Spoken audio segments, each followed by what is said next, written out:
Hello, everyone. Good evening, good day. Welcome to the 59th episode of Ask Abhijit.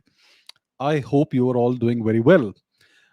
So, as you know, today is a session in which I will answer questions from the comments. It's not a live chat question, but it's live, of course. So, you all have asked several hundred very interesting questions in the comments, and I've pulled out a bunch of those. And I'm going to be answering those today. But let me first see who all is here tonight with us.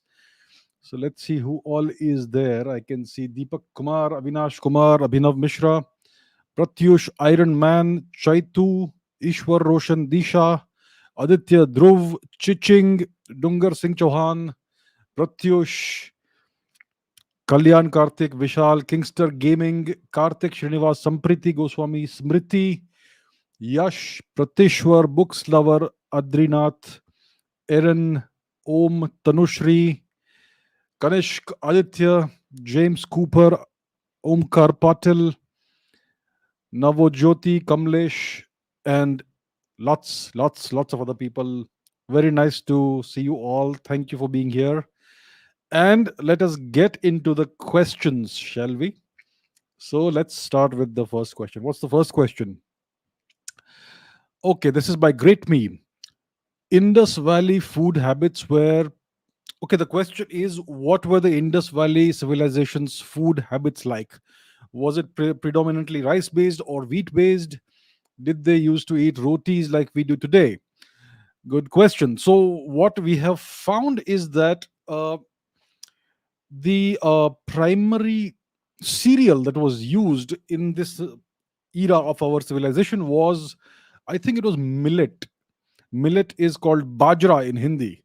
So there used to be this bajra cultivation. There's also evidence of rice cultivation that is as old as the rice cultivation that has been found in China. So there was rice, there was millet or bajra, and there were other cereals too, I think. But and I'm sure there was wheat as well. Uh, so there is also evidence of wheat cultivation, but it's not as old as the evidence for rice or millet. So there were multiple grains that were being used in this phase of our civilization. But if you look at the primary grain cereal, I think it was the millet, the bajra, and they have also found. Okay, we don't know whether they used to eat rotis like we do today, because rotis are flat and very thin, and they don't you can't preserve them over several thousand years, and therefore we don't have evidence of whether they used to eat our ancestors used to eat rotis or not at the time.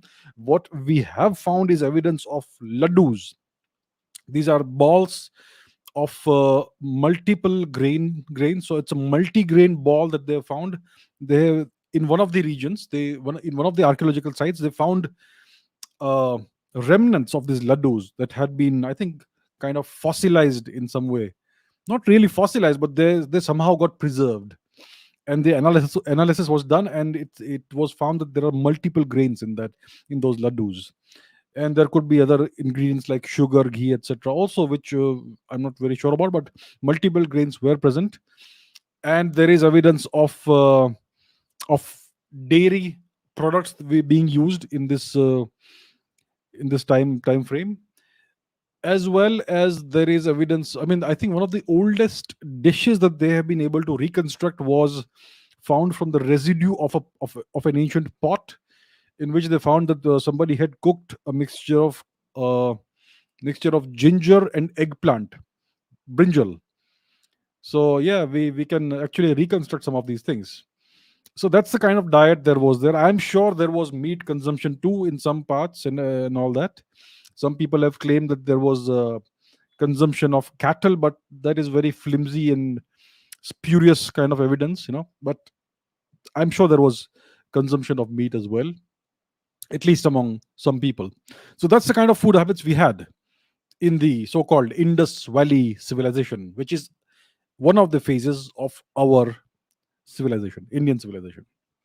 So, good question to start off with. Let's see the second question. Sanchit asks, did Bhaskaracharya discover the concept of gravity, or was it Isaac Newton? See, Bhaskaracharya did write about gravity. He called it Gurutvakarshan, and the concept was very clear that the concept of gravity that we are familiar with was known to him, and he was not the first Indian or the first person to discuss or write about gravitation. I think the Shatapatha Brahmana, which is an ancient Vedic text, it is one of the commentaries on the White Yajurveda. This text also speaks about gravity and the attractive force that exists between massive bodies, massive objects, between objects with mass. So the concept was known to Indians. So you cannot credit Isaac Newton for discovering the concept of gravity. But when it comes to the formulation of gravity as an inverse square law, Isaac Newton was the first person to do that, to give us the mathematical representation uh, of the gravitational force and potential. So that is something Isaac Newton did. But the law of gravitation, the concept of gravity was very well known to ancient Indians. And when we talk about the Shatapatha Brahmana, people say it's about 400, 500 BCE, but that is absolute nonsense, because this text references the drying up of the Saraswati River, which happened around 1900 or 1500 BCE at least. It's when the drying up of the river was complete.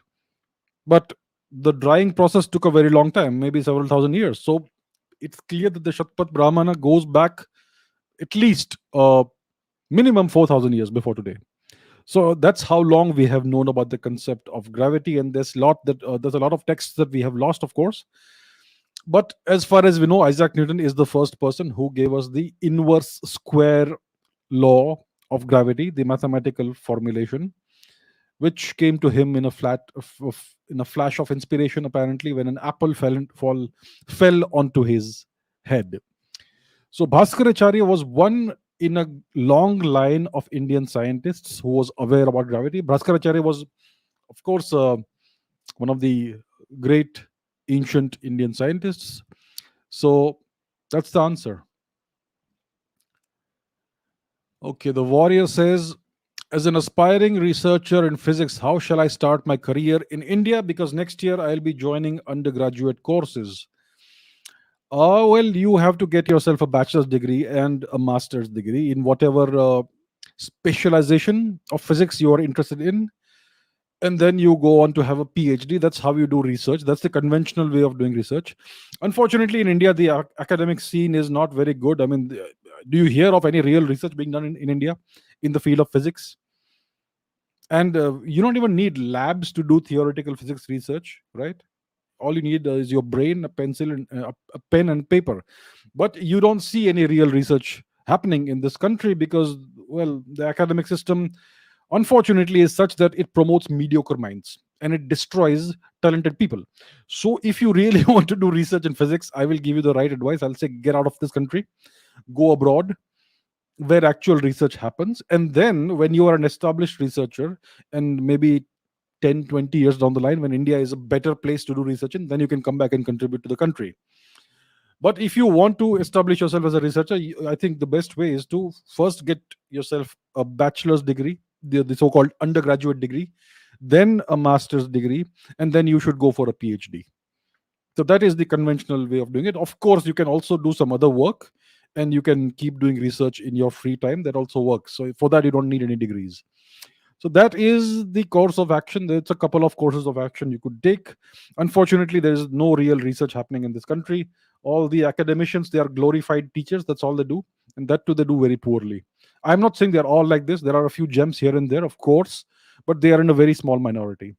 The average academician, the average professor is well, I don't have any kind term to use for them. So you get what I mean, right? So that's the deal, right? How to become a good mathematician is what Karan Nalawat asks. So ask yourself, how do you become a good musician? Let's say you're starting from scratch. You want to become a good guitar player. How do you do that? You do it through practice and dedication. How do you become a good sports person? Practice, dedication, hard work. How do you become a good cook, chef? Practice, dedication, hard work. You need to be interested in that. You need to be passionate about that. Similarly, mathematics is a skill one acquires. It is not just a skill, but problem solving problems, etc. As you advance in your mathematical career, is a skill that you need to learn through a lot of repetition, through a lot of problem solving exercises. So to become a good mathematician, you start with the very fundamentals of mathematics: addition, subtraction, multiplication, division, fractions, and then you progress further and further up. Once you have if you have a strong foundation, mathematics is the easiest thing in the world. Mathematics is something everyone is scared of, but it's actually the easiest thing in the world to do if your foundations are right. Unfortunately, our academic system ensures that our foundations are terrible, and that's why we can't progress further in mathematics when it comes to algebra, trigonometry, geometry, calculus, and so on, because it sounds very complicated. But that's the right way to approach mathematics. Start with the very fundamentals, very basics. Spend your time mastering those, and then slowly progress further. And it will all depend on how quickly you're able to pick up and absorb and retain concepts. And of course, you will need a lot of practice, hard work, dedication, just like any other skill. So that's how you become a good mathematician. Uh, you need books which give you lots of practice in solving problems, and then you need to be able to retain new concepts and just progress. That's how you do it. Okay, Kushagra says one of the main reasons for people converting to Christianity is that the missionaries provide free education. How can we develop a system where children from not privileged class can get the education in a dharmic way?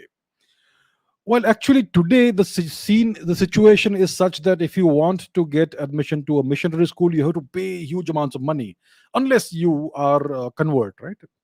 It's that kind of thing. So today, missionary schools have become prestigious things. Everyone wants to send their kids to a convent school, what they call a convent school, or a missionary school where they get this education, which also brainwashes the children into um, other things. So initially, the mechanism they used for converting people in China and in India was to create enormous poverty in the country and then offer people. The Chinese, I showed this in one of the older episodes. The Chinese, they called such converts rice Christians, because the Christian missionaries, first of all, the Europeans had created this terrible poverty in China, and then the missionaries who were forced upon the country, they would convert people in exchange. I mean, they would offer bags of rice to starving Chinese peasants in exchange for them converting to Christianity. So the Chinese had a term for these people: rice Christians. That's what the Chinese used to call them. And similar techniques have been used in India, as we know. And after the Macaulayan system was imposed in India, you had to go through the British Western education system. You had to the Indian education system was destroyed. And then the most prestigious education was the one that was found in these missionary schools, convent schools, whatever you call them. So what is the solution to this? Today also it's going on. The most prestigious schools where they teach you the most polished English, etc., are the convent schools, missionary schools. And parents, they want their kids to succeed in this country, in India. If you want to succeed, you need to be able to speak English at a high level of competence with a certain accent. Only then will you be impressive in your job interviews and all that. So parents, they are forced to send their kids to these uh, missionary schools where kids get brainwashed into hating their culture and all that. We know that. What is the solution? The solution is very simple. I've spoken about this.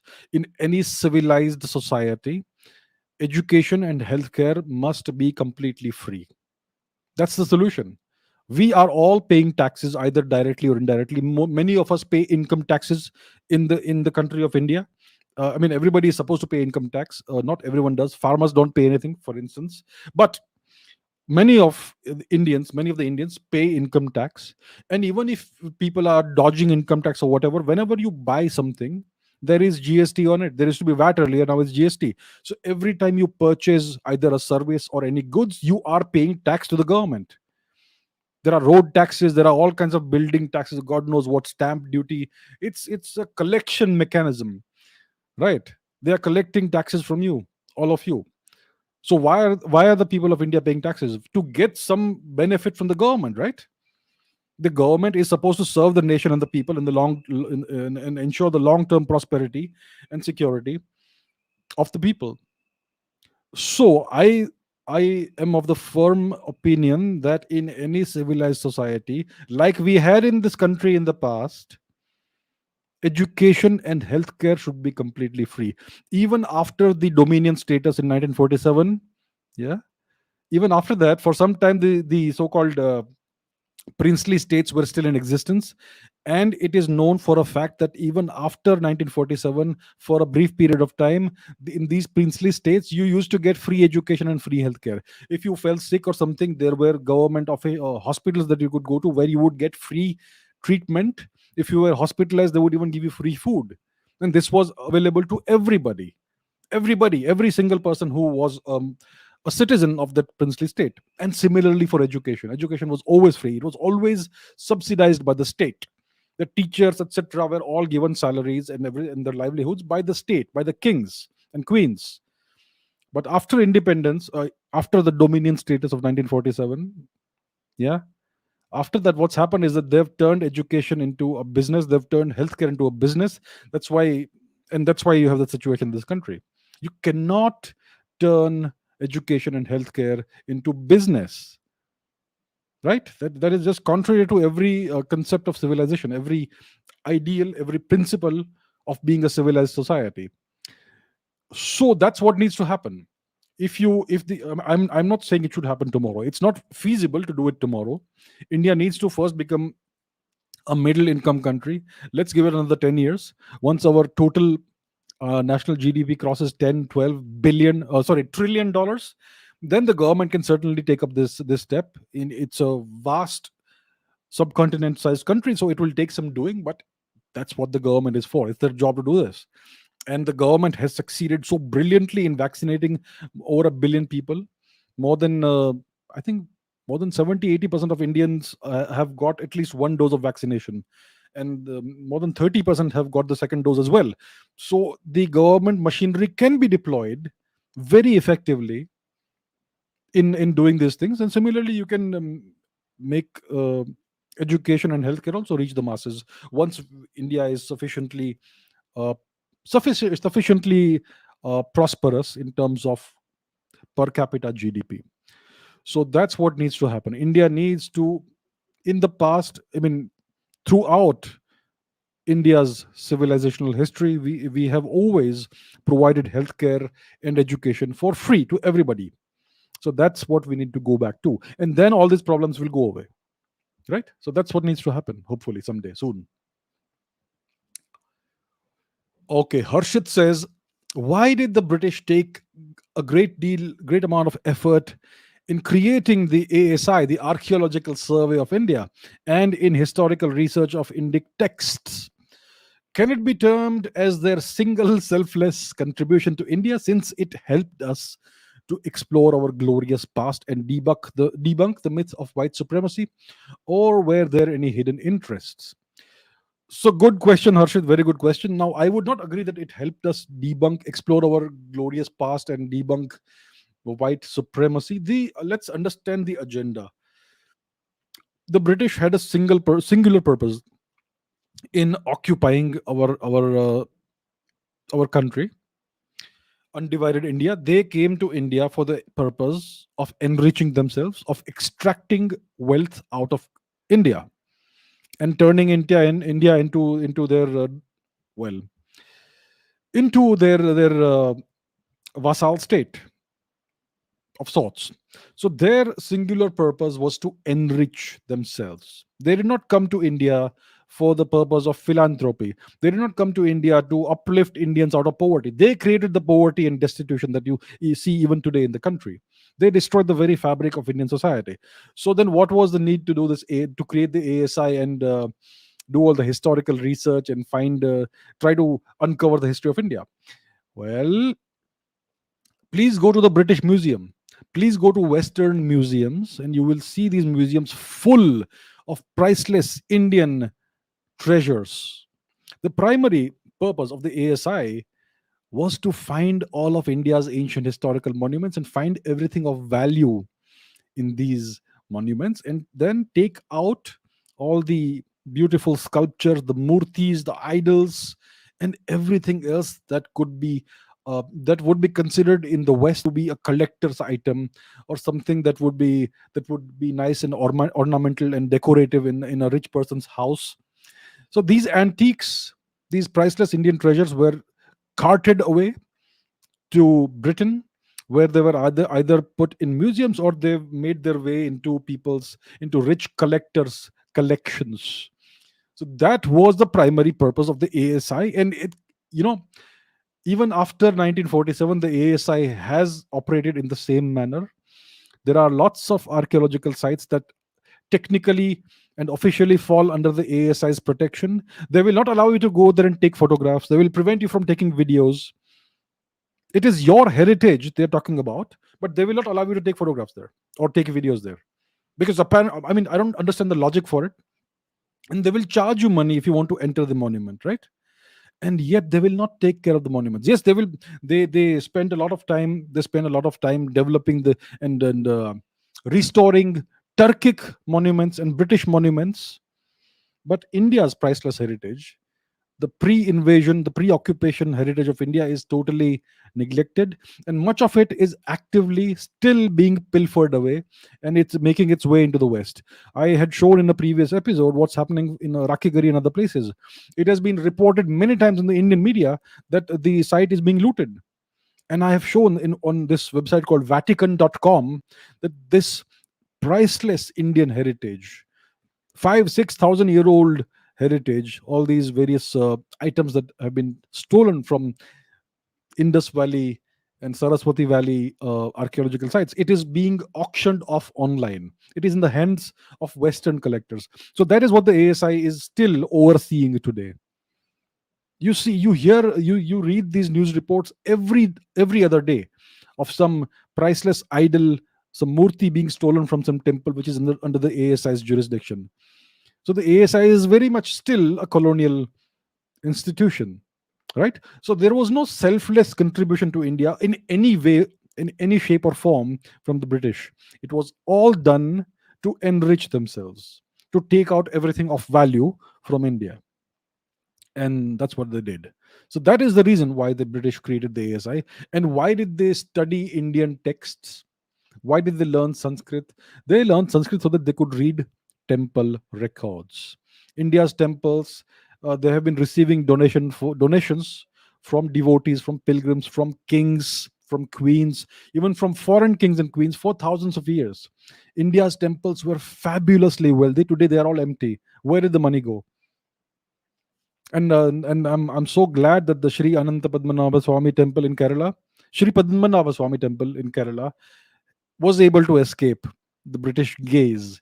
It contains at least minimum $1 trillion worth of treasure in today's money. Minimum, I think it's like several times more, and it's clear that this has been donated over several thousand years, right? So that's the reason why the British wanted to learn Sanskrit and read our ancient texts, so that they could figure out which temple contains how much treasure, right? Instead of going and examining everything, just get the books and study it, and then decide which temple to loot. So that's what happened. Most of the temples that survived the Turkic occupation of India were in southern India. Most of them are empty of their treasures today, right? And people will construe this in a different way, that the temples were hoarding India's wealth. This is Brahminical oppression. The Brahmins who control the temple were hoarding India's wealth, and that's why India was so poor and the temples were so rich. Such utter nonsense. All this wealth was donated by the people of India. India was the most prosperous society on the surface of the planet. And Indians, the temples were cultural centers. They were centers of culture, civilization, and they were centers of education. And people donated money and wealth and everything else to the temples in order to maintain the upkeep of the temples. And of course, there was a surplus donation which the temples could not use, because people were devout and they wanted to support the temples. And they just, as a consequence, they just stored everything within the temple. And that's why the temples were so fabulously rich, because India was the richest civilization on earth. So that's why the British uh, learned Sanskrit and tried to decipher and read our ancient texts, so that they could figure out everywhere there was treasure in the country. That's the only reason. Okay, why didn't the British invade Tibet when they already had a presence across India? And why did the Soviet Union not do that when they had presence across Asia? Also, is if there's a power in Tibet which secured their sovereignty from these two big empires, then why and how did China succeed in invading Tibet? Okay, it's a convoluted question, but good question. Good question. So let's do a cost benefit analysis of a British invasion of Tibet. Let's say you're British. Let's say you are the person in charge of the occupation, the illegal occupation of India, the British Raj. Okay, why would you invade Tibet? What will you gain from it? Cost benefit analysis. Tibet is a vast plateau. It's an enormous region, right? To reach Tibet, you have to cross the Himalayas, and you have to then survive in this harsh environment. It's a barren place. It's mostly empty. Uh, there are no treasures there to be looted. There's nothing to be gained from there. So for the British, it would make no sense whatsoever to spend so much effort, invest so many personnel, troops, etc., in invading a land where there is nothing to be gained. So why would they invade Tibet? What would they gain from it? Invading India made so much sense because, well, they enriched themselves at the expense of India. That's why the West is so fabulously wealthy today, because all the wealth that was taken out of places like India and Africa, mainly India. So there was a great deal of benefit in occupying India with respect to the cost of occupying India. In the case of Tibet, there was nothing to be gained. You just gain control over an enormous territory where there's very little population, there is no wealth, there is no treasure, nothing. The real wealth was spiritual over there. That's what you had. So there was no point for the British in doing that. When it came to the USSR, again, what would they gain from it? They would gain a big piece of almost empty territory. So that's the thing, right? Now, why did the Chinese invade Tibet and annex it illegally, forcibly? Well, the Chinese have geopolitical reasons for doing that. Tibet is the source of of most of the major rivers in Asia, and by occupying Tibet, the Chinese get to control the source of all the water. And that is one of the major reasons. And of course, there are minerals and other resources in Tibet which would take long term occupation and exploitation to benefit from. So the Chinese had a clear geopolitical reason for doing it, and therefore there is a significant benefit as compared to the cost of invading and occupying Tibet for the Chinese. But it did not make sense from a cost benefit perspective to do that for the British or the Soviets.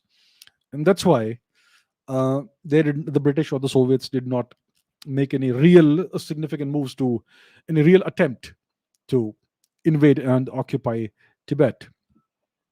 And about sovereignty, how did China succeed in invading Tibet? The Chinese would not have succeeded had they not been given significant assistance by Jawaharlal Nehru.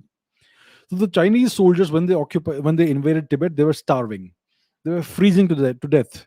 They were so far away from China, uh, and the logistics were not working out, so they were starving. So what Mr. Nehru, the great Shri Jawaharlal Nehru ji, did, he supplied thousands of tons of Indian rice to the invading Chinese soldiers. And that's why the Chinese were able to successfully complete their invasion of Tibet. So that's why the Chinese succeeded in invading and occupying Tibet, and that's why their occupation continues.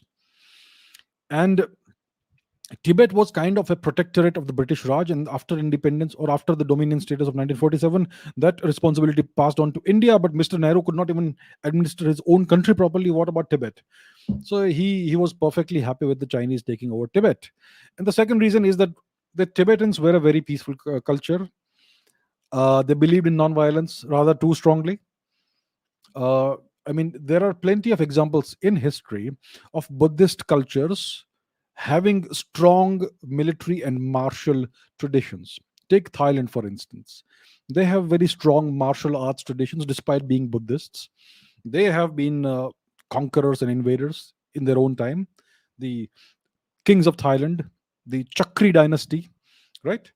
Well, if you look at the other kingdoms, for instance, Myanmar, they also see Thailand and Myanmar are a mixture of Buddhist and Hindu. There's no real difference, like I've said millions of times.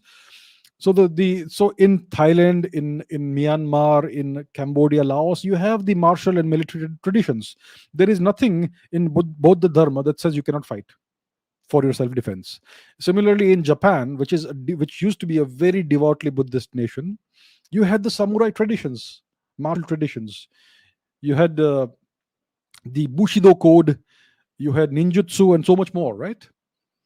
And China was a Buddhist nation. Then the great monk Bodhidharma, who was Indian, went there. He's considered a Buddhist monk, not a Hindu monk. So he went to China and taught them what is now known as Kung Fu. So there is nothing in Buddhism that says that you cannot fight for self-defense or indulge in any kind of violence for self-preservation. The Tibetans kind of forgot that, and they became completely pacifist, and they did not maintain a significant army. And that also is a major reason why the Chinese were able to walk into Tibet once they had the rice that Mr. Nehru provided them. So that's why this happened in a nutshell. Okay, AMV Spot says, why did the Turks destroy non-profitable buildings like Nalanda University when it had nothing to do with material wealth? See, when you are an invader and you invade and conquer uh, another another territory, another nation, another culture, what you do is you try to destroy all possibilities of resistance. So that makes military sense.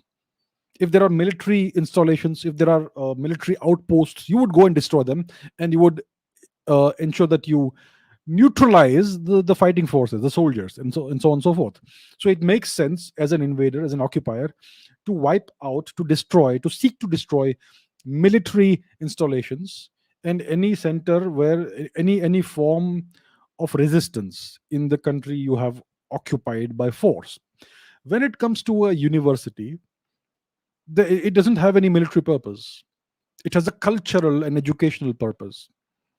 And yet these Turks went ahead and destroyed all of India's universities, all of India's ancient universities, great universities. They burned all the libraries and they beheaded all the monks. Nalanda had more than 5,000 monks who were all beheaded, mostly in one day. Imagine the scene there. And there were so many other universities. They were all destroyed. Takshashila, Tilhara, Vikramshila, Odantapuri, Sharda Peeth, and so on and so forth. All of these great universities were destroyed. They were all burned. All the monks were massacred. Monks are not a military force. Teachers are not a military force. Students and professors are not a military force. They don't fight. And yet the Turks did this. So the purpose for doing this was not it was not a military purpose. It was to it was a well it was to ensure that India's culture was destroyed, and they succeeded in wiping out all of India's ancient records, of historical records, all of India's ancient texts, the ancient uh, Guru Shishya and Gurukul tradition that had been going on, that had been continuing for thousands of years. It's gone. It's all gone now. So they destroyed it. And so the purpose was to destroy Indian culture and Indian civilization. It was not a military purpose. It was something much more sinister and evil. So that's what the Turks did, and we should never forget that.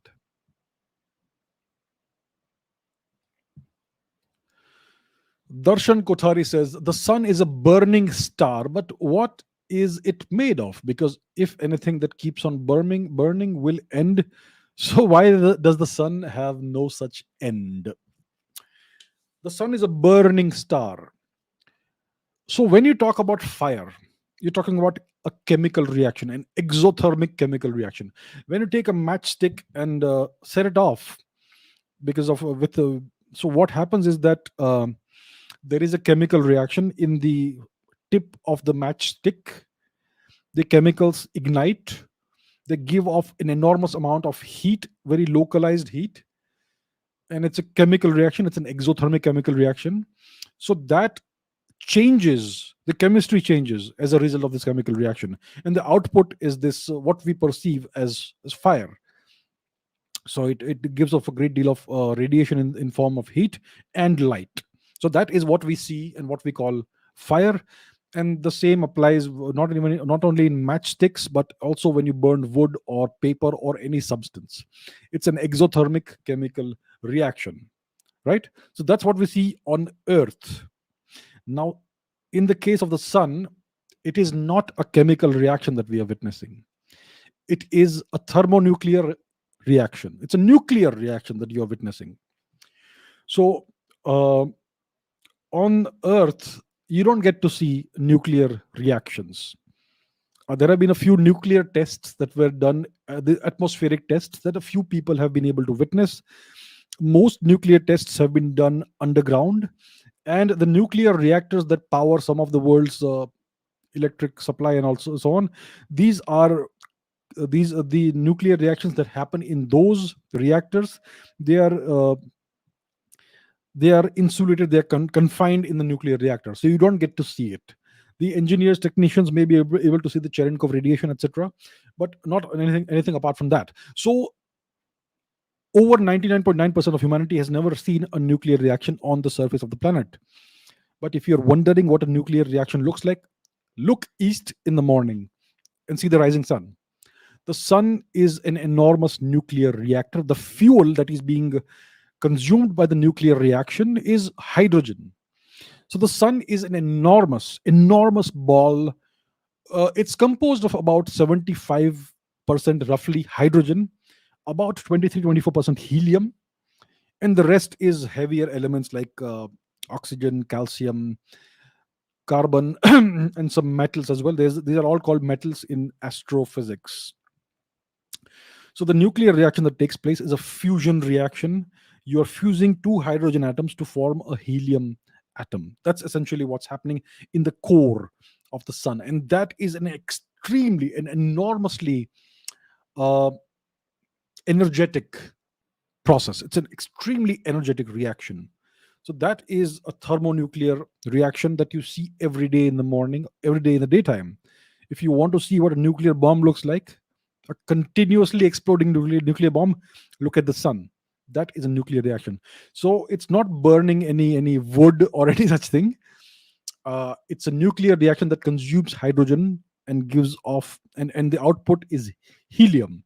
Eventually the sun will start running out of hydrogen, and then the entire physics will change, but that's a different story. So there is so much hydrogen in the sun that is being consumed, and that's why there is no end. The sun is going to keep on consuming this hydrogen fuel for at least, I would say, the next 5 billion years or so, until it becomes a red giant, and then the physics will change. Eventually it will die out eventually, but we don't need to worry about that. So in short, that's what the sun is. It's not burning actually like the kind of fire that we see on earth. It's a nuclear reaction, an extremely energetic nuclear reaction called a nuclear fusion that you are witnessing. Okay. Slapstick Memes says, please tell us about the Pakistan Water Treaty and how can we sign out of it if it's not in India's interests. So what you're referencing is the so-called Indus Waters Treaty. I think it was signed by the Indian government with Pakistan in, I think, 1960. I think it was done by Mr. Nehru, the great Shri Jawaharlal Nehru ji. He decided in this treaty to give away, I think, 80% of the water of the Sapta Sindhu region to Pakistan. India only gets to use 20% of the waters, even though all of the rivers pass through India before they reach Pakistan.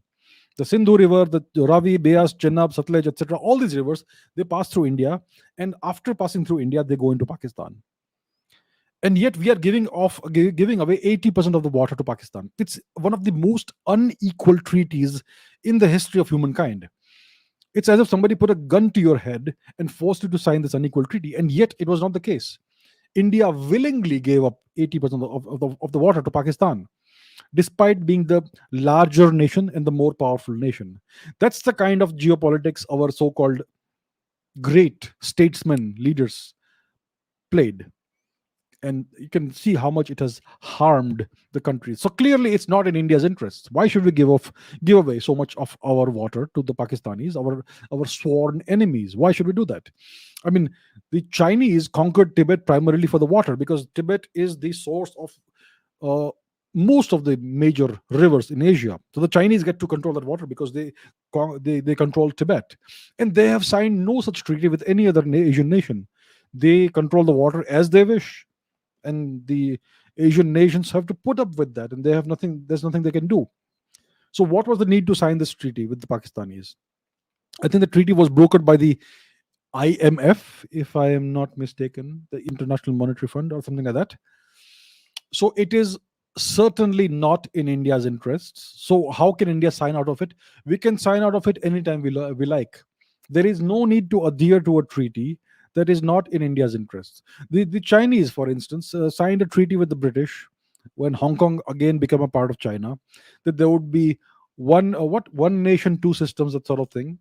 And recently they have reneged on the treaty. They said that we will no longer honor the treaty, and now it's one nation, one system, and they are imposing their system on Hong Kong. And what can the British do about it? It's an international treaty.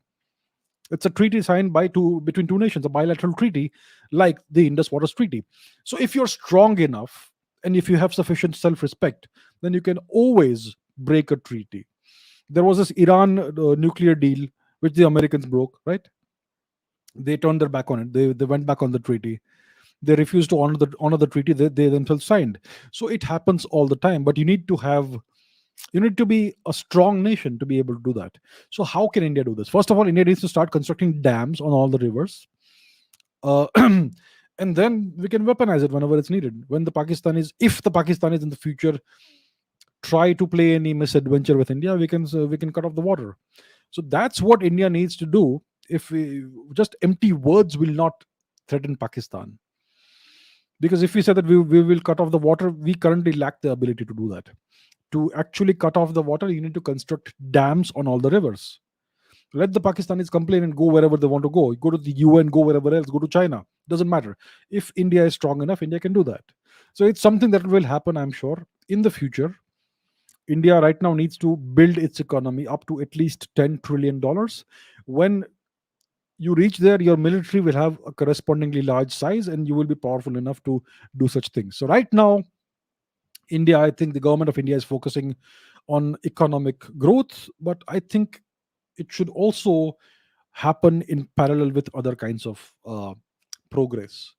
Anyhow, so that's how India can sign out of the treaty, or you know declare the treaty null and void.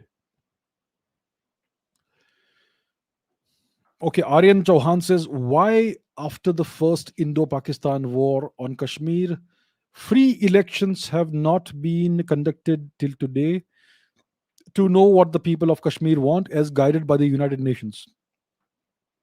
I mean, who the hell is the United Nations to guide us? Who the hell are they? Why do we have to recognize their authority in everything? And even if you go by the UN declaration or whatever it was, it is clearly mentioned in the declaration that in order to get this process going, the Pakistanis need to first withdraw from the territories they occupied in 1947-48, right? So that's what needs to happen. And my contention is very simple. Even Pakistan is an illegitimate nation. The creation of Pakistan was done against the wishes of the people of India. The people of India were never consulted. Are we willing to give up our ancestral civilizational territory? Are we willing to do that? Was there a referendum in India before partition was accepted? No. A small bunch of people, Mohandas, Muhammad Ali Jinnah, Jawahar, and the British, they got together and decided to do this, right? There was no referendum, and it clearly did not reflect the will of the people. Even the Pashtuns were against it. The Pashtuns were clearly against partition. They wanted a unified India. So, Pakistan itself is an illegitimate state. It needs to be reintegrated into India sometime in the future, maybe in the next 100 or so years. It's a long term process. We need not hurry it too much. So, I would say that there is no need to ever hold any election in Kashmir. It is Indian territory. It has been India's territory for thousands of years. And we need to, just carry on with our national nation building process. There is no need to have any kind of external interference in India's internal matters. If you talk about the Kashmiri dispute, it is at best a bilateral dispute. At best. So the UN has no role in this. India will retake Gilgit Baltistan and Pakistan occupied Kashmir in due course of time. I would say it will happen in the next 5 to 10 years. It's going to happen. And then you can have all the elections you want to hold, right? So the point I would like to make is that we need to stop trying to legitimize external actors like the UN and other external actors. Why do we need their guidance? Are we not capable of choosing our own path as a culture, as a society, as a nation, as a civilization? Are they somehow superior to us that we don't have the wisdom that they will give us the wisdom and the guidance? Why do we need that? India needs to be a strong, confident nation that determines its own destiny. So let's stop talking about the UN. We just need to take back Kashmir, and then you can hold as many elections as you want in Kashmir. Jane Austen, the great novelist, says asks whether the Fibonacci numbers are originally from India. Yes, of course, they were called the Pingala numbers. The great mathematician Pingala was most likely the first person that we know of who described this series. So the Fibonacci series is a very simple series. You take two numbers, you start from 0 and 1, then you add the two numbers. So what is 0 plus 1? It's 1. Then you take the last two numbers in the series, which is 1 and 1, you add them, you get 2. Then you add 2 and 1, you get 3. Then you add 3 and 2, you get 5, and so on and so forth. That's the Fibonacci series. So it is one of the simplest series. It is a reasonably good approximation of the Fibonacci spiral is a good approximation of the golden spiral, the golden ratio, and so on. So this is a concept that was known in India for a very, very long time. It's a very simple concept. It's strange that the Europeans, Arabs, etc., never thought of it, right? So all this knowledge, this Indian mathematical knowledge, was transmitted to the West by the Arabs. The Arabs never hid the fact that this was Indian knowledge. They were very clear about the fact that this was all Indian mathematics, and that's what they called it in their books. But when these texts made their way into Europe, the Europeans tried to conceal where this information, this knowledge originated. So the decimal system, they called it the Arabic numerals. It's actually the Indian numerals or the Hindu numerals. Today, the Wikipedia says it's the Hindu Arabic numerals or something. There's nothing Arabic about it. The Arabs were just the transmitters to the West. So the Fibonacci series, the Fibonacci numbers, yes, it's an Indian discovery. The earliest known person, scientist, Indian mathematician to write about this was Pingala. So it is more appropriate to call it the Pingala series or the Pingala numbers. Okay, Vishal Mahajan asks, what do you think about Graham Hancock's theories about the Amazon rainforest region and the history of America before Columbus? It's an interesting question. Graham Hancock has been writing about this. He has focused primarily on the Americas, and his theory is that so according to mainstream history, North America was the first human presence in North America, according to mainstream history, happened about 13,000 or 14,000 years ago, when the Aleutian Strait, the Bering Strait, was frozen over because of the last glacial episode, the ice age, and therefore humans were able to cross this bridge, this land bridge, walking, just walk across it. And it's quite clear that the people, the indigenous natives, the true natives of America, North America and Southern America also, are ethnically quite similar to the people of Siberia and Mongolia, right? So it's clear that there was a significant migration from Eastern Asia into North America, and eventually it made its way all the way into Southern America and South America. So that is the mainstream history. So it says that there was no human habitation in the Americas before about 13, 14,000 years before today. Before that, there was no human presence there.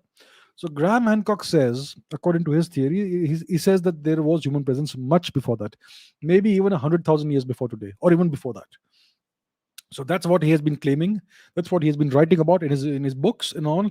And he has been dismissed for a very long time as a fringe researcher, as a pseudo historian, and so on. And now what happens is that he is increasingly getting vindicated. We are finding, I mean, archaeologists have discovered evidence of human remains in South America somewhere. I don't remember where, which is about 130,000 years old. So that totally disproves this theory, this mainstream theory that human habitation in human presence in this region is only about 13, 14,000 years old. So I think his theories make a lot of sense. And now they are gaining mainstream acceptance, grudgingly but slowly, right? So that shows what nonsense these mainstream historians have been peddling for such a long time. Such a long time. It's just dogma. Even though there is evidence staring you in the face, like the Olmec statues, for instance, in South America. There are these giant Olmec statues which are several thousand years old. They depict people with African features, not Asian features. So it looks like it was made by ancient humans who may have traveled from Africa, crossed the Atlantic Ocean, Southern Atlantic Ocean, and made their way into Southern America. Now, again, so that's one example which may have happened many thousands years ago, and so on and so forth. So I think his theories are very interesting. He has spoken about the Amazon rainforest, about a super soil that was used there. So the Amazon rainforest, which is so huge, looks like it was an artificially planted garden. And because the Spaniards wiped out the civilizations of South America, and most of the people died out because of diseases these people had introduced. So then the jungle reclaimed all these lands. And today, if you do laser or radar lidar analysis of the terrain, you can find structures hidden beneath the forest. So his theories make a lot of sense. He says that the human civilization is actually very old, much older than what we think. Maybe way older than 10,000 years before today, and so on. So his theories make a lot of sense. His theories are based upon on actual evidence and facts, and I think in the future it's going to become mainstream. So I'm really happy for him that he has been vindicated. He had been ridiculed for like more than 2 decades as a pseudo historian and a crazy guy, but well, that's not the case. So yeah, it makes a lot of sense. Okay, Bharat Chandra says, um, are they mental, our former prime ministers, exposing our intelligence agents, raw agents in Pakistan? I can't imagine the horrific tortures they may have gone through. Why would any sane person give out the information of your own agents to the enemy country? So, as far as I know, there have been two Indian prime ministers who have done this. The first one was Shri Morarji Desai, and the second one was Shri I.K. Gujral. So Mr. Gujral was prime minister for 3 months in the 1990s. 3 months, approximately 3 months.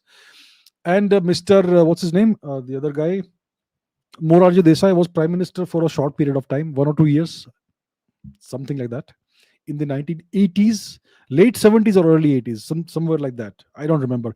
I have never found these people interesting, so I've not studied their lives in detail, so I can't place the exact time frame. Late 70s or early 80s. That's Morarji Desai. Most likely late 70s. So what Mr. Morarji Desai did was, yeah, I think Zia ul Haq was the Pakistani dictator at the time. the dictator of Pakistan. So what Morarji decided was that he declared that I want peace with Pakistan, and we will not do anything that will harm our relations with Pakistan. And therefore, what he did was he disclosed all the identities and locations of India's intelligence assets, raw agents in Pakistan, to the Pakistanis. But the Pakistanis did not reciprocate, and they did not disclose the identities of their agents in India. It was a unilateral gesture that was not reciprocated. And Mr. Morarji Desai was perfectly happy with it. Similarly, in the 1990s, Mr. I.K. Gujral, who was prime minister for all of 3 months, did the same thing. He disclosed, I don't know if he disclosed it, but he stopped supporting all the Indian intelligence agents, the entire network in Pakistan. I'm sure they were all caught. And one can imagine what sort of atrocities and tortures they must have undergone. If any of them are still alive, they will be languishing in Pakistani jails and they will stay there forever, essentially. Now, why would an Indian prime minister do such a thing? This is something that hurts India's long-term national interest, because we want to know what's happening in Pakistan. It is in our favor, in our benefit, if we gather intelligence from Pakistani territory, if we have intelligence assets embedded deep inside Pakistani society. That's what every country does. That's what the Israelis do. That's what the Russians do. That's what the Americans do. That's how statecraft. That's how tradecraft is played. So why would an Indian prime minister expose and destroy India's intelligence network in Pakistan? I mean, one could ascribe this to stupidity. Maybe he was stupid. He did not understand what he was doing. But when you are at this position of prime minister, you can't be stupid. A stupid person cannot become a prime minister. So the only other thing you can say is that this was an anti-national act. It was an act that harmed India's long-term national interests. And an action such as that can only be termed an anti-national action. So we had two prime ministers who were anti-nationals. And coincidentally, I don't know about Mr. Gujral, but Mr. Morarji Desai was a lifelong, guess what? He was a lifelong Gandhian. He was a devotee of Mohandas Gandhi. He called himself a Gandhian. And Mr. Gandhi is well known for his unilateral concessions to foreign powers, to the British, to the rioters, to the terrorists, to the Moplas, to the butchers of Kolkata, 1946, Direct Action Day, right? He would give these unilateral concessions to all these people, but he would never do anything for the actual people of India, for the mainstream population of India. So many unilateral concessions against the Indian national interest. So this is something that Mr. Gandhi used to do, and this is something Mr. Morarji Desai continued in the same tradition, and even Mr. I.K. Gujral did the same thing. So that's the kind of leaders we had, which is why I keep saying if India will succeed in the long term, it will succeed only if we produce good leaders and if we promote the good leaders to the highest positions. Leadership is what matters.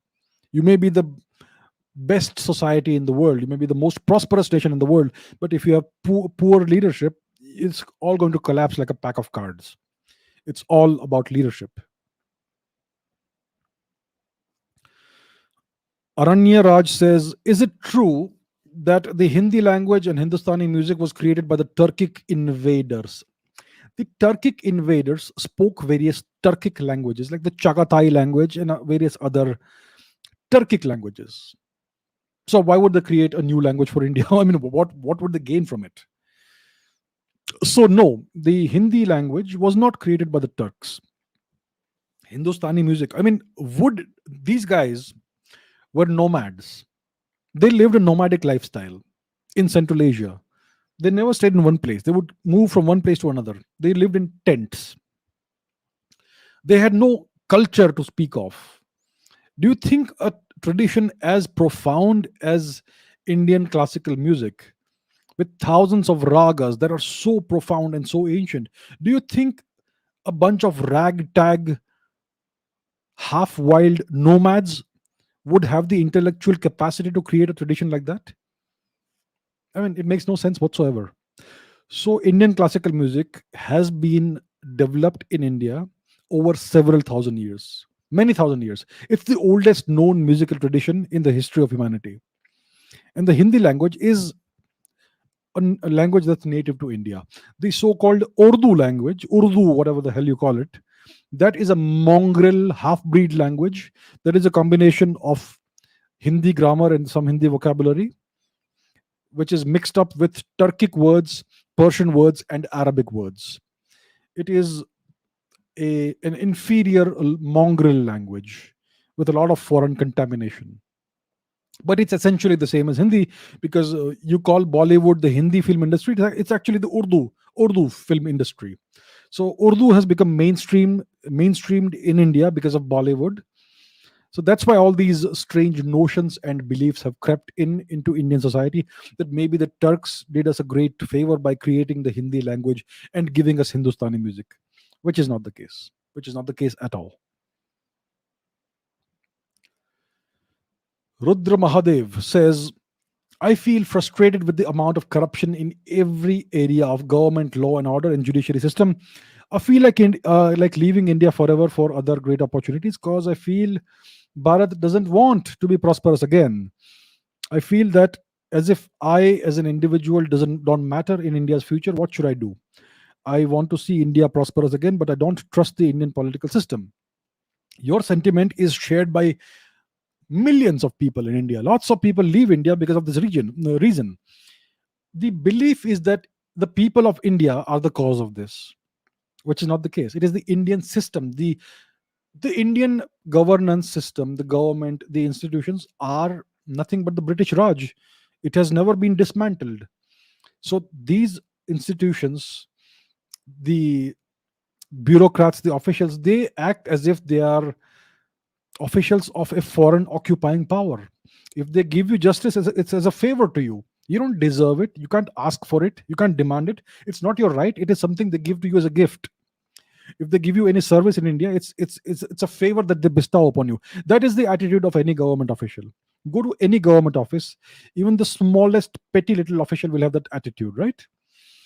So the legacy of the British Raj, which we never removed after independence, after dominion status, right after 47.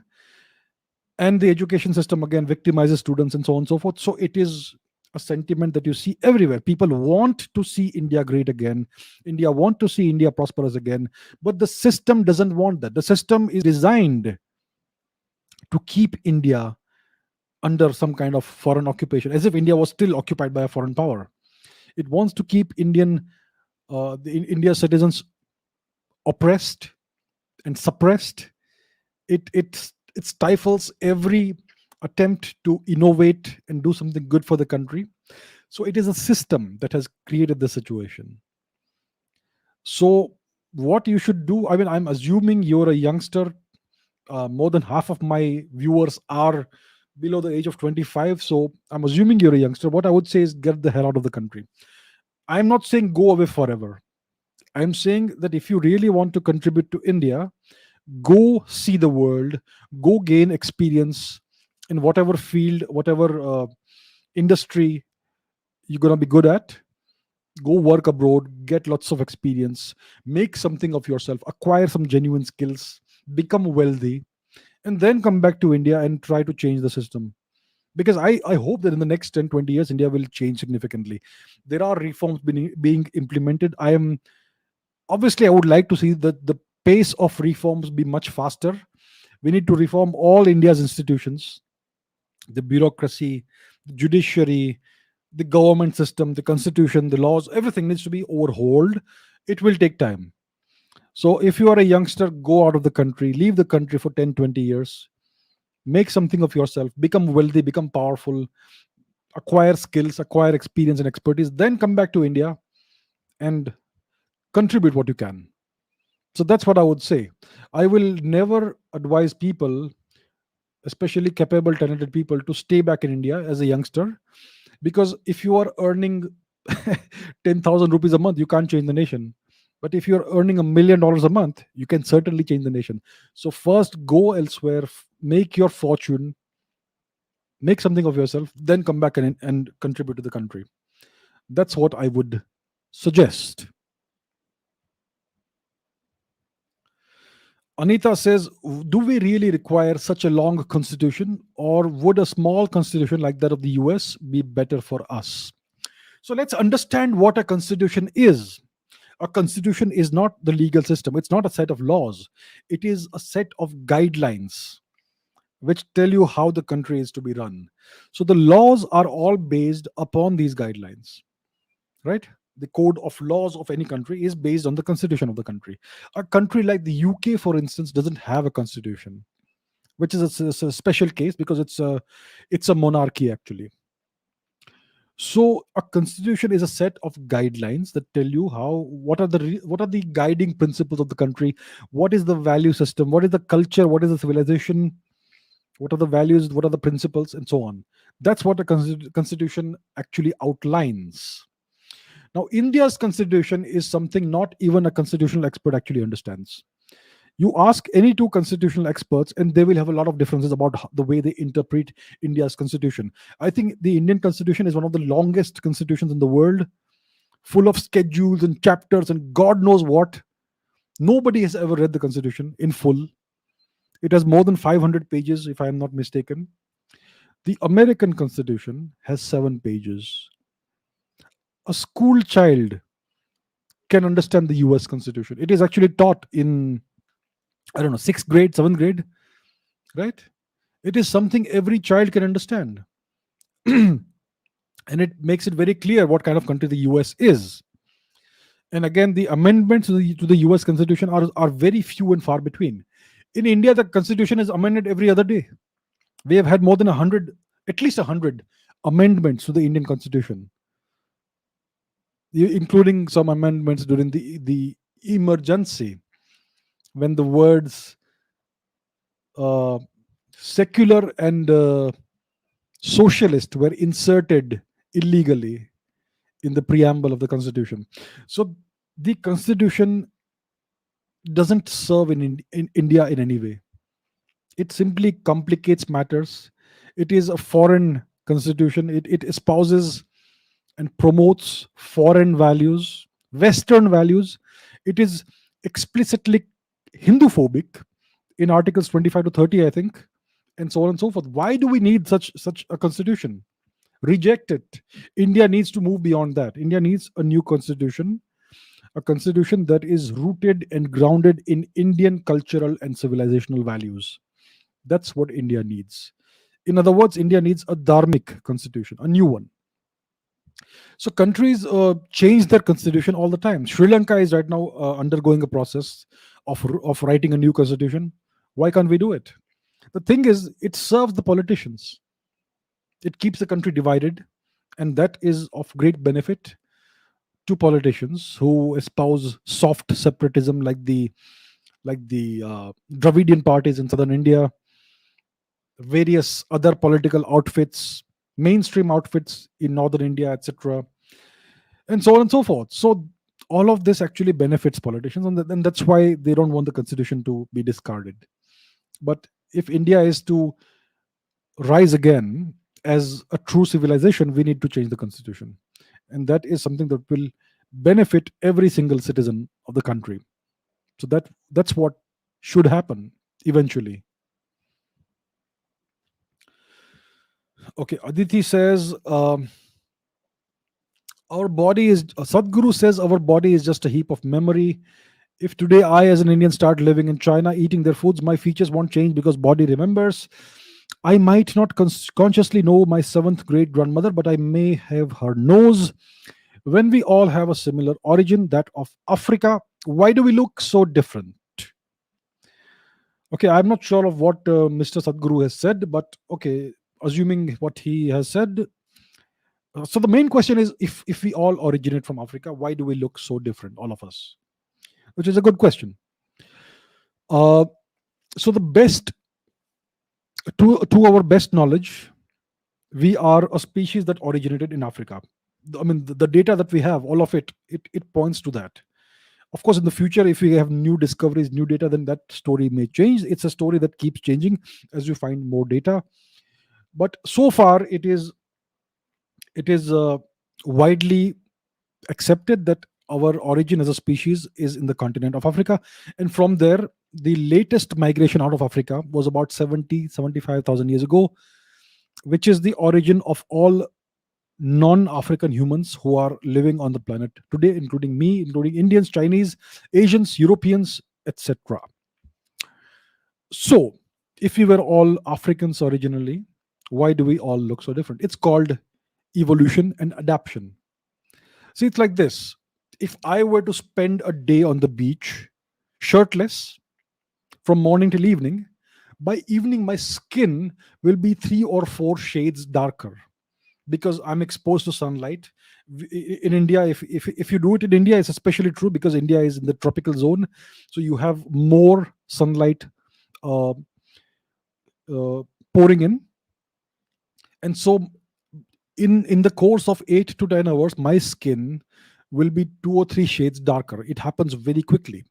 Now, if I were to live in, let's say, somewhere in deep southern India, Tamil Nadu, Kerala, and if my family was to live there for like 10, 20 generations, or let's say 5 centuries, I think it will become an evolutionary adaptation that we will all gain darker skin, because since you are getting so much more exposure to sunlight, the body needs to protect itself from that by creating more melanin, and eventually that memory is transferred to the genes, and that's why you get darker skin.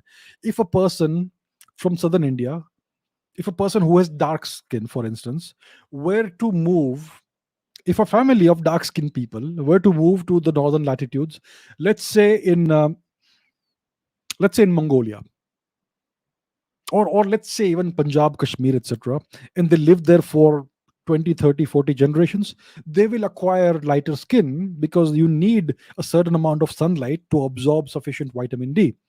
So it's all evolution, adaptation. You adapt, you evolve, and humans evolve over time. People who live in regions of Asia, Siberia, etc., where there is so much snow. There is so much snow that the glare of snow can blind you. It can cause snow blindness.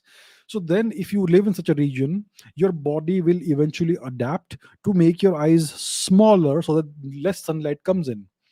So that is an adaptation to uh, offset the possibility of snow blindness, and so on and so forth. So that's why we have evolved over time. It doesn't take very long to evolve. Maybe 10, 20, 30 generations is sufficient to see a significant change in characteristics. So people who live in northern Europe, people who live in northern Asia, they have significantly lighter skin because these regions receive very less sunlight compared to what you would receive in Indonesia, Southern Asia, the Indian subcontinent, Africa, etc. So that's why you see all these diverse features and characteristics. So that is the reason why, even though we are all originally from Africa, if you go back 70, 80,000 years, we still look so different because in the past there was no easy traveling. Today you can just hop onto a plane and travel anywhere you want in the world, right? Today you can do that. In the past, communities were isolated for centuries or even thousands of years, millennia. Especially if you lived in isolated regions, in high valleys, in subarctic regions, etc., you would be isolated there for thousands of years. I mean, that's why you would develop very characteristic features. So that is the reason why you have all these different uh, what is it called? It's called phenotypes, I think. Different appearances of different ethnicities and different geographical regions. That's the reason why we see this. Okay, Mao Ji says, will you shed light on the Parsi community's role in the opium export from India to China? That's an interesting question. So, who are the Parsis? The Parsis are they are migrants, refugees. Their ancestors were refugees from Iran, from Persia. When the invasion of Persia happened, the the the Arabic invasion of Persia happened. Uh, The country of Persia was very, very quickly and brutally converted to the religion of the Arabs, right? This happened over a course of 20, 30 years, very rapid change. And the people, the original religion or culture of Persia was Zoroastrianism, which is a form which is which is descended from ancient Hinduism, right? So that was the original religion of the Persians. Now they were all converted to the religion of the Arabs. Now some people were unwilling to give up their religion and their culture, so they escaped from Persia, and the only place where they thought of escaping to was the old homeland of the Persians, which is India. So they went by boat, and they reached the western coast of Gujarat, which is the western coast of Gujarat, where they were very kindly, very magnanimously given refuge by the local king of Gujarat, and they were allowed to continue worshipping their gods and continue practicing their customs, their traditions. The only conditions were that they were to adopt Indian dressing style, and they were to start speaking the local language, which was Gujarati. And that is the story of the Parsis. Now, the thing is very strange. The strange thing is that for they came to India more than 1,000 years ago, about 1,200 or so years ago, roughly. And until the British occupation of India, the Parsis were almost completely anonymous.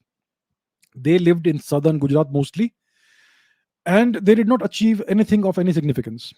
They were one of the, well, almost unknown communities in this region. So they did not achieve anything spectacular. They did not excel in any discipline like trade or anything. But after the British occupied India, the Parsis suddenly became superstars, right? So what happened was that the British did this as part of their policy to divide and rule. So they were in the process of disastrously impoverishing India, of rendering India destitute. But they decided to, because the Parsis were foreigners, they were the descendants of foreigners. So the British decided to give them special treatment. So they gave them special privileges and permissions to start doing certain trades which had been destroyed in India. For instance, the British had destroyed the shipbuilding trade in India, but they allowed the Parsis to take up the trade. So the Parsis became shipbuilders. They were given other privileges that were withheld from other Indians, and that's how the Parsis began succeeding in trade and commerce and all that. It was all artificial in nature, right? So that's what happened. Now, when the British started trading with China, they were buying Chinese tea, because there was this big craze in Britain and in Europe and in the West for Chinese tea. Now, to buy Chinese tea, you had to give money to the Chinese, but that would impoverish the British because they only wanted to extract wealth out of India and possibly from China. So, this strategy they hit upon was to cultivate opium in India instead of food crops in great quantities, and then to sell that opium to China in exchange for tea, instead of buying tea in exchange for silver. This caused a great deal of strife in China. Millions of Chinese became opium addicts. The Chinese emperor tried to fight back against this. Then there were the opium wars, and the Chinese were humiliated by the British, by the Americans, and so on. It's not just one nation, but the British were the main drivers. So they forced Indians in the region of Malwa, I think, to cultivate opium instead of food crops. This contributed to the famines that the British were engineering in India. So opium was grown in India. It was transported to China, and tea was taken out of China, and other goods were taken out of China. This impoverished China, and the traders who did this, who participated in this opium trade, who were at the forefront of the opium trade, were the Parsis. Individuals like that fellow, what's his name? Jamset Gigi Boy, who became fabulously wealthy. So he was a drug dealer. Then there were the Ready Money brothers, other Parsi stooges who became extremely rich as a consequence of this trade in drugs. So the Parsis took the opportunity to become drug runners, drug dealers, and they became fabulously wealthy as a consequence. And then they restyled themselves as philanthropists and all that, and they started giving money, donating money to construct buildings. The JJ School of Arts in Mumbai, is named after Jamset Gigi Boy, the drug dealer, and various other things. This guy, Kawasji or whatever his name, Ready Money. So this Ready Money guy in the 19th century, when India was going through terrible famines, which were created by the British, he was extremely wealthy and he donated lakhs of rupees, lots of money to the British to create monuments in England. Right? So that's why they called him Ready Money, because it was always at the service of the British. So that is how the Parsis became so fabulously wealthy. And that's the origin of all these big Parsi companies. That's why the Parsis are so rich today, because they benefited from this trade in drugs and other things, right? So that is the story. So all this money that the Parsis, today it is believed that the Parsis are exceptional people. They succeeded where all the other Indians failed. That is not the case. If they were so exceptional, what were they doing before the British came to India? They did nothing exceptional before that, right? So it is a clear case of social engineering, the good old divide and rule strategy of the British. So all the Parsi money comes from this activity, because of the special preferences given to them by the British, and because of the trade in drugs, in opium, with China. And that's why the Chinese have this. They hold this grudge against India, because Indian merchants, these Parsis, were at the forefront of the humiliation of the Chinese during this opium trade. That's an interesting and rather forgotten chapter of history. Ishwara Moody says, what's your opinion about the UPI technology and Aadhaar? Should India be proud of this? Can India promote UPI through financial diplomacy? So UPI is a breakthrough technology which the Indian government created. Aadhaar, it is based on Aadhaar, the unique identifier that every Indian has, and it has genuinely revolutionized the entire uh, the way transactions, financial and economic transactions, are done in this country, in India. It has totally revolutionized everything. See, when this technology was first rolled out, when it was unveiled, people like Chidambaram, the former home minister, etc. Chidambaram said that Indians are poor. Indians don't have mobile phones. How will Indians use this? How wrong was he? Every Indian has a mobile phone today, and everybody uses UPI. I've heard people use UPI to purchase vegetables, for to purchase groceries, and so on, to give donations to temples, and so on and so forth. So everybody uses UPI today. India has leapfrogged ahead of all other nations in electronic transactions, monetary transactions. It has gone far, far ahead of the second largest country, which is China, far ahead. So it is a revolutionary technology. It is truly eventually going to make India cashless, a cashless society. It's going to happen in the next 10 years or 20 years, I would say, at most. So it is something that has truly made financial monetary transactions very easy to do.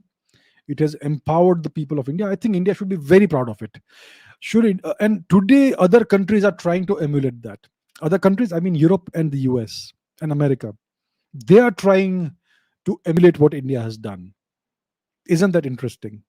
India has taken a leadership role in this matter. So I think India should be very proud of it. Should India promote UPI through financial diplomacy? Sure, let's do it. Why not? If it benefits India in some way, the government can go ahead and do this. But India should be very proud of what's happened, of what's been achieved. There are a couple, two or three or four things in the past few years, half decade or so, that have totally transformed India. One is UPI and Aadhaar. The second thing is cheap and reliable and fast internet. India has the lowest data rates in the world. It has truly empowered the people of India. It has truly connected India together as a nation and with the world. India has the lowest rate per GB of internet data in the world, or one of the lowest rates, and it's fast and it's reliable today. So it's because of private companies like Geo and Airtel, right? There's a reason why the mainstream media in India tries to demonize Reliance and Adani and all that, because they are contributing to the growth of India. So they demonize them, term them as capitalist and crony capitalist and all, which is totally false.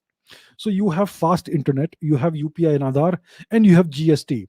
Before GST, you had octroi, which essentially reduced India to a collection of independent states.